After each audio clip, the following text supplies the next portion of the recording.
ಪ್ರಜಾಧ್ವನಿ ಇದು ಪ್ರಜೆಗಳ ನಂಬಿಕೆಯ ಧ್ವನಿ. Lakshmeshwar breaking news. ನೀರಿಗಾಗಿ ಖಾಲಿ ಕೊಡಗಳೊಂದಿಗೆ ಪುರಸಭೆಗೆ ದೌಡಾಯಿಸಿದ ಮಹಿಳೆಯರು. ಕುಡಿಯುವ ನೀರಿಗಾಗಿ ಪುರಸಭೆಯ ಅಧ್ಯಕ್ಷರನ್ನು ಮತ್ತು ಮುಖ್ಯ ಅಧಿಕಾರಿಗಳನ್ನು ತರಾಟೆಗೆ ತೆಗೆದುಕೊಂಡ 10ನೇ ವಾರ್ಡಿನ ನಿವಾಸಿಗಳು.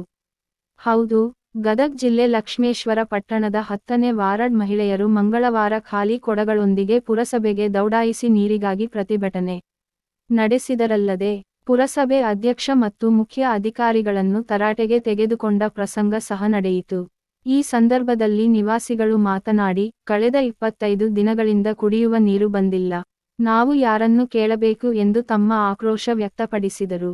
ಈ ಸಮಯದಲ್ಲಿ ಪುರಸಭೆ ಮುಖ್ಯ ಅಧಿಕಾರಿ ಮಹೇಶ್ ಹಡಪದ್ ಮತ್ತು ಅಧ್ಯಕ್ಷರಾದ ಯಲ್ಲವ್ವ ದುರ್ಗಣ್ಣವರ ಅವರು ಮಾತನಾಡಿ, ಇನ್ನು 2-3 ದಿನಗಳಲ್ಲಿ ನೀರು ಸಮರ್ಪಕವಾಗಿ ಬಿಡುವ ಹಾಗೆ ಕ್ರಮ ಕೈಗೊಳ್ಳುತ್ತೇವೆ ಎಂದು ಭರವಸೆ ನೀಡಿದ ನಂತರ ಪ್ರತಿಭಟನೆ ಕೈಬಿಡಲಾಯಿತು.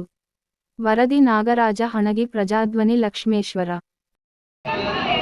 ಇವತ್ತಿನ ದಿವಸ ಈ ಲಕ್ಷ್ಮೇಶ್ವರ ಪುರಸಭೆಯಲ್ಲಿ ಮೂಲ ಸೌಕರ್ಯವಾದಂಥ ನೀರಿನ ಒಂದು ಸಮಸ್ಯೆ ಬಹಳ ಆಗಿದ್ದರಿಂದ ಅಂದ್ರೆ ಪ್ರತಿ ಒಂದು ಈಗ ನನಗನ್ಸಿ ಮಟ್ಟಿಗೆ ಇದು 6 ವರ್ಷ ಆಗ್ತಿದೆ. ನಾವು 2018ನೇ ಇಸ್ವಿಯಾಗಿಂದ ಆರಿಸಿ ಬಂದಾಗಿಂದನೂ ನಾವೇನು ಬಂದೀವಲ್ಲ ಅಲ್ಲಿಂದನೂ ಇದು ನಮಗೆ ನೀರಿನ ಸಮಸ್ಯೆ ಭಾಳ ಕಾಡ್ತಾ ಇದೆ. ನೀವು ಏನಾಗೈತೆ ಅಂತಂದ್ರೆ ಪುರಸಭೆ ನಾವು ಏನು ಅಂದ್ರೆ ಅವ್ರು ಏನು ಕೇಳ್ತೀವಿ ಅಂತಂದ್ರೆ, ಪುರಸಭೆ ಅಧ್ಯಕ್ಷರೇ ಆಯ್ತು ಮತ್ತು ಮುಖ್ಯಾಧಿಕಾರಿಗಳಿಗೆ ಆಯ್ತು, ನೀವು ಪ್ರತಿ ಬಾರಿನೂ ಇಲ್ಲ ನಮ್ಮದು ಒಂದು ಮೋಟರ್ ಕೆಟ್ಟೈತೆ ಅಂತ ಹೇಳ್ತೀರಿ, ಇಲ್ಲ ಪೈಪ್ ಹೊಡೆದೈತೆ ಅಂತ ಹೇಳ್ತೀರಿ.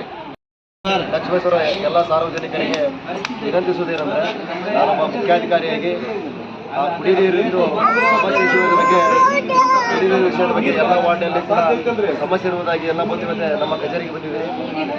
ಆ್ಯಕ್ಚುಲಿ ಇದು ಫಸ್ಟ್ ಏನು ಮಾಡಿದರೆ, ನಮಗೆ ಕುಡಿ ನೀರು ಸುಮಾರು 25 ವರ್ಷದಿಂದ ನಮ್ಮ ಮೇವುಂಡಿಯಿಂದ ಲಕ್ಷ್ಮೇಶ್ವರಕ್ಕೆ ನೀರು ಸರಬರಾಜು ಕೊಳವೆ ಬಾವಿ ನಿರ್ಮಾಣ ಮಾಡಿದ್ದಾರೆ. ಅಲ್ಲಿ ಕೂಡ ಏನಾಗಿದೆ, 25 ವರ್ಷದಿಂದ ಕೊಳವೆ ಬಾವಿ ನಿರ್ಮಾಣ ಆಗಿದ್ದಕ್ಕೆ ಆ ಕೊಳವೆ ಬಾವಿ ಏನಾಗಿದೆ, ಸ್ವಲ್ಪ ಅದರ ಸ್ಟ್ರೆಂತನ್ನು ಕಳ್ಕೊಂಡಿದ್ದಾವೆ. ಯಾಕಂದರೆ ಪದೇ ಪದೇ ನಮಗೇನು ಮಾಡ್ತದೆ, ಮೇವುಂಡಿಯಿಂದ ಸುರುಣಿಗೆ ಜಾಗದಲ್ಲಿ ಬಂದು ಅಲ್ಲಿಂದ ನೀರು ಸರಬರಾಜು ಲಕ್ಷ್ಮೇಶ್ವರ ಪಟ್ಟಣಕ್ಕೆ ಬರ್ತದೆ. ಅದು ನೀರು ಪೋರ್ಸಬಲ್ ಇರೋದರಿಂದ ಅದು ಅಲ್ಲೆಲ್ಲೇ ಡ್ಯಾಮೇಜ್ ಬರೋದರಿಂದ ಹಿಂಗೆ ಸ್ವಲ್ಪ ಅಸ್ತವ್ಯಸ್ತ ಆಗ್ತದೆ. ಅದಕ್ಕೋಸ್ಕರ ನಾವೇನು ಮಾಡಿದ್ದೇವೆ, KODFCಯಿಂದ ಒಂದು ಎಸ್ಟಿಮೇಟನ್ನು ಹಾಕ್ಕೊಟ್ಟಿದ್ದೇವೆ. 33,75,00,000ಕ್ಕೆ ನಾವು ಕ್ರಿಯಾಯೋಜನೆ ಮಾಡಿಕೊಂಡು ಮೊನ್ನೆ ಅಜೆಂಡಾದಲ್ಲೂ ಕೂಡ ಈ ಸಬ್ಜೆಕ್ಟನ್ನು ಇಟ್ಕೊಂಡು KODFC ಅವ್ರನ್ನ ಕರ್ಕೊಂಡು ಬಂದು ನಾವು ಹೊಸದಾಗಿ ಇದು ಶಾಶ್ವತ ಪರಿಹಾರ ಆಗಬೇಕು ಅನ್ನೋ ಉದ್ದೇಶಕ್ಕೆ ಮೇವುಂಡಿಯಿಂದ ಸುರುಣಿಗಿಂತ ಟೋಟಲಾಗಿ ಇಲ್ಲಿಂದ ಹೊಸ ಪೈಪ್ಲೈನ್ ಮಾಡೋದಾಗಲಿ, ಆಮೇಲೆ ಹೊಸ ಪಂಪನ್ನು ಅಳವಡಿಕೆ ಮಾಡೋದಾಗಲಿ, ಆ ವಿಷಯದ ಬಗ್ಗೆ ಮನೆ ಜಿಡಿ ಒಳಗೆ ವಿಷಯ ಸಾಮಾನ್ಯ ಸಭೆದೊಳಗೆ ನಾವು ಇದೇ ವಿಷಯದ ಬಗ್ಗೆ ಪರ್ಟಿಕ್ಯುಲರಾಗಿ ಇಟ್ಕೊಂಡು ಡಿಸ್ಕಷನ್ ಮಾಡಿದ್ದೇವೆ. ಈಗೇನಾಗಿದೆ ಅಂದರೆ, ಬೇಸಿಗೆ ಟೈಮ್ನಲ್ಲಿ ಕೂಡ ನಾವು ಹಗಲಿರುಳು ಆ್ಯಕ್ಚುಲಿ ನಮ್ಮ ಪುರಸಭೆ ಸಿಬ್ಬಂದಿ 7 ಜನ ವಾಲ್ಮನ್ಗಳಲ್ಲಿ ನಾವು ಹಗಲಿ ರಾತ್ರಿ ಕೆಲಸ ಮಾಡಿಕೊಂಡು ಕುಡಿ ನೀರು ವ್ಯವಸ್ಥೆಯನ್ನು ಕಲ್ಪಿಸಿದ್ದೇವೆ. ಅದೇ ರೀತಿಯಾಗಿ ಈಗೇನಾಗಿದೆ, ಅದು ಮೋಟ್ರನ್ನು 750 HP ಮೋಟ್ರ್ ಕೆಪಾಸಿಟಿ ಇದ್ದಂಥ ಮೋಟ್ರ್ ಒಂದು ಬಸ್ಟ್ ಆಗಿದೆ. ಅದಕ್ಕೋಸ್ಕರ ನಿನ್ನೆ ನನಗೆ ಗೊತ್ತಾದ್ಮೇಲೆ ನಿನ್ನಿಂದ ನನಗೆ ಕರೆಸಿ ಆಲ್ರೆಡಿ ಸ್ಟಾರ್ಟ್ ಆಗಿದೆ.